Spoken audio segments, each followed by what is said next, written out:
o seu chamado dentro da igreja talvez seja ajudar a lavar uma louça, talvez seja ajudar a limpar a igreja, ajudar a arrumar, fazer parte dos bastidores. Então a gente precisa estar disposto a servir em todas as áreas, né? Eu acredito que esse é o nosso chamado particular, né? Sim.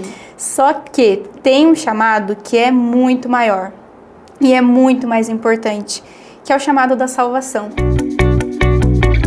Estamos começando o primeiro episódio do quadro Perguntas e Respostas do Ruá, o sopro que desperta uma geração. Eu sou a Vitória, tenho 24 anos. E eu sou a Maria, tenho 17. E vamos responder algumas perguntinhas que mandaram pra gente lá na caixinha do Instagram. A primeira que mandaram, como viver a Bíblia na prática? Você quer responder? Começar por você? Acho que o primeiro passo da gente viver é a gente entender que sozinha a gente não consegue, por força nossa.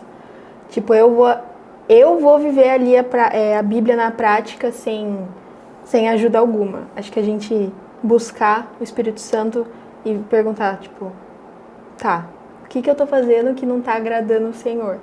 Porque a gente foi feita a imagem semelhante, então a gente precisa ver o que tá agradando o Senhor, porque Ele vai mostrar pra gente, né? A gente vai praticar, a gente vai falar aquilo que a gente tá cheio. Então, o primeiro passo é a gente se esvaziar da gente mesmo e buscar o Espírito Santo, porque daí aí sim a gente vai conseguir viver o que a Bíblia nos ensina, que é o manual da vida, né? Então, com certeza. Acho que é realmente buscar esse direcionamento e buscar a gente se esvaziar da gente mesmo. É isso mesmo. Mandaram mais uma perguntinha, que é sobre constância. Como viver uma vida constante com Deus?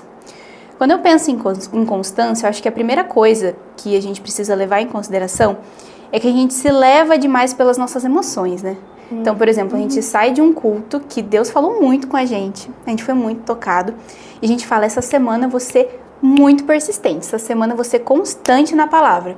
Só que daí vai passando o tempo e a gente vai dando aquela relaxada, né? A gente vai dando aquela relaxada. E eu acho que o primeiro ponto é a gente separar as nossas emoções da consciência de que a gente realmente precisa ter uma vida de constância com Deus. E como que a gente pode conseguir isso na prática? Ao meu ver, é leitura da palavra todos os dias. A gente precisa mergulhar na palavra do Senhor. A palavra, ela é o próprio Deus revelado pra gente, né? Sim. E também uma vida de oração diária. Todos os dias buscando ao Senhor. E não necessariamente somente aquele momento que a gente entra no quarto, fecha a porta e fica ali sozinho. Isso é muito importante, a palavra nos manda fazer isso. Mas no nosso dia a dia mesmo, né? Então, no trabalho, na escola, até em um momento que você tá com os amigos, naquele momento de comunhão, você parar e pensar, meu Deus, muito obrigada por esse momento de comunhão. Sim. É assim que eu acredito que a gente consegue se manter constante no dia a dia. Falando nisso, esse tempinho falaram pra mim assim, que não é sobre viver ali preso no devocional, porque muitas vezes a gente acha que ter constância, ter um relacionamento com Jesus é só estar ali no devocional. Naquele momentinho, né? Que você prepara tudo perfeito, o momento de louvor, depois você vai pra oração, palavra, fecha com oração e mais um louvor, pronto, tive meu momento. Mas não é assim, né? Lógico que é muito importante ter a leitura da palavra, mas também tem quando você, às vezes o dia tá muito corrido, então o único momento que você vai ter com o Senhor é quando você tá indo pro trabalho, indo pra escola, escutando uma música. Exatamente. Então mesmo nesse momento de correria, a gente manter a constância buscando da forma mais simples que seja, mas não desistir, né? A gente não pode limitar, né, a presença do Senhor somente àquele momento. A gente pode conversar com Ele fora ali do quarto, a gente pode conversar com Ele no trabalho, cuidando da casa, lavando louça. O Senhor está presente em todos esses momentos, então a gente pode estar em constante comunhão com Ele. Sim. A outra pergunta que mandaram pra gente: em meus relacionamentos de pessoas do mundo, como posso mostrar a Cristo? O que você acha, Mar? Eu acho que entra na primeira pergunta de viver a Bíblia na prática, né? É como se... Parece até que tá meio ligado, né? Então, é como se muitas das vezes a gente não vai conseguir falar, né? A gente às vezes acha que com o relacionamento das pessoas de fora, a gente tem que dar um super sermão pra pessoa. O que a gente escutou na pregação de domingo, a gente tem que falar pra eles. Mas não é assim, né? É a gente ter ali as nossas ações demonstrando Cristo. Demonstrando o carinho, né? O amor, o perdão, não... Se fez alguma coisa, se magoou, não responder de forma ríspida, né? Mas com carinho mesmo. Com frutos do Espírito, né? Exatamente, com esse amor. Então, as nossas ações refletirem a imagem de Cristo pra pessoa. Porque daí a pessoa vai olhar e vai falar, tipo, nossa, como que ela é assim? Como que ela age desse jeito? Como que ela consegue ser tão diferenciada, né? Exato, e daí é Jesus. Daí você está mostrando Cristo no seu relacionamento. Ai, que então, legal. Acho que entra... É exatamente isso. A outra pergunta: como glorificar a Cristo no trabalho, na escola e no relacionamento? Ai, que legal, acho que até bate um pouco com o que você estava falando. Porque, ao meu ver, uma forma da gente glorificar Cristo em qualquer uma dessas áreas é justamente sendo verdadeiramente um discípulo de Cristo. Sim. Então, refletindo a imagem de Cristo para aquelas pessoas. E uma das formas, inclusive, é através dos frutos do Espírito. Então, amor, mansidão, paciência, bondade. A gente precisa ser verdadeiro também com as pessoas. Não tem pregação melhor do que a nossa vida, do que a nossa rotina, né?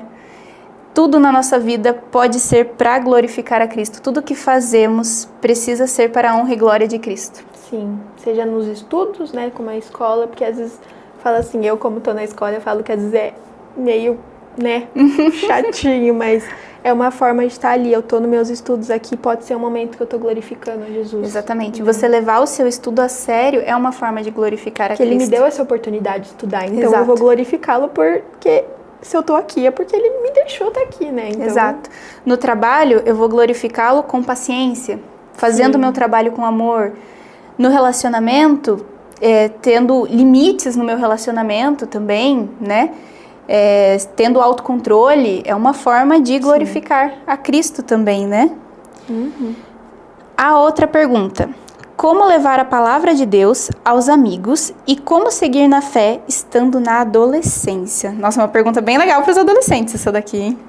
Sim, a primeira parte da pergunta acho que entra na outra resposta que eu fiz, né? De levar a palavra de Deus para os amigos, é realmente fazendo as nossas ações. Porque, como eu disse, muitas vezes não é... A gente tem essa ideia de que os nossos amigos só vão conhecer Jesus, eles só vão ver Jesus em mim se eu der uma super pregação para eles. Se eu falar... Se eu for super eloquente no que eu estiver falando, eu né? vou lá pegar a Bíblia e, tipo, toma aqui. Não, mas a forma das pessoas verem a palavra de Deus, delas escutarem a palavra de Deus, né, é através da gente, das nossas ações, da forma como a gente fala, da forma como a gente trata eles, da forma... em tudo, né? E... como que é a segunda? A segunda é como seguir na fé estando na adolescência, nesse período da adolescência. Eu acho não, né? A realidade é a gente permanecer. Entra em todas as idades, seja quando criança, adolescente, adulto, mas é permanecer. Porque na adolescência é muita coisa, a gente ainda tá se conhecendo, né? Ainda tá vendo o que tá acontecendo, tem muitas mudanças, sim, ou quando, por exemplo, você sai do fundamental, vai pro fundamental 2, do fundamental 2 para o ensino médio, tem muita essa mudança, né? Sim. Então, mesmo diante todas essas mudanças, mesmo diante de todas essas dificuldades, a gente tá ali permanecendo. Lembra até aquela primeira pergunta que eu respondi, que era sobre constância, que é leitura da palavra, Sim. Oração constante, discernir o que é emoção e o que você precisa fazer todos os dias. Não viver na baixa emoção, né? Exatamente, até porque adolescente passa por muita mudança hormonal nesse processo, né? Então ele precisa ter a consciência que Cristo é o mais importante naquela idade. Então ele precisa ter constância naquele período, né? Esse de emoção, eu já tive essa fase de viver muito por emoção. Tá no culto, louvor e chora, não sei o que, e quando sai fica tipo...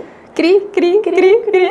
Então é importante a gente saber separar isso, ter nas outra, né, que a gente também respondeu sobre desconstruir essa ideia de que um relacionamento com Jesus é só esse devocional e ter esse momento de 50 mil horas. Então é ali permanecer. E um ponto muito importante também é caminhar com as pessoas que estão no mesmo propósito que a gente, né? Porque se você tá num propósito, num caminho, num foco em um alvo e tá andando com pessoas que tá completamente diferente, vai ser muito mais difícil. Ainda mais na adolescência, que eles são bem influenciáveis, né? Sim. Então é um período que, se você escolher as amizades corretas para estar do seu lado, vai fazer total diferença no desfecho, né?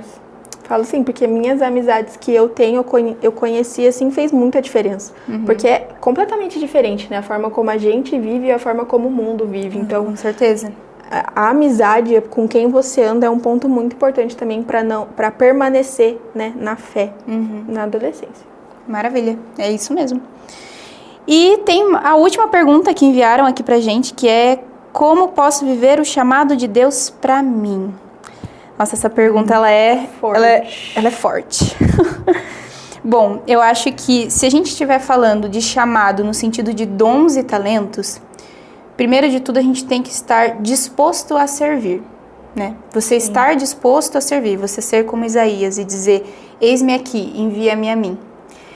E assim, não pode ficar restrito àquela coisa da pessoa achar que o chamado dela é só pregar, é só cantar, é só aquele momento de púlpito, aquele momento que tá todo mundo olhando para você, que você tá chamando a atenção. O seu chamado dentro da igreja talvez seja ajudar a lavar uma louça, talvez seja ajudar a limpar a igreja, ajudar a arrumar, fazer parte dos bastidores. Então a gente precisa estar disposto a servir em todas as áreas, né? Eu acredito que esse é o nosso chamado particular, né? Sim. Só que tem um chamado que é muito maior e é muito mais importante, que é o chamado da salvação. Então Cristo chama todos nós para a salvação e também para viver uma vida de intimidade com Ele. Então, de amor, né? de santidade, de obediência. Então é muito importante o chamado de servir? É muito importante o chamado de servir, mas é muito importante também o chamado de pertencer a Cristo.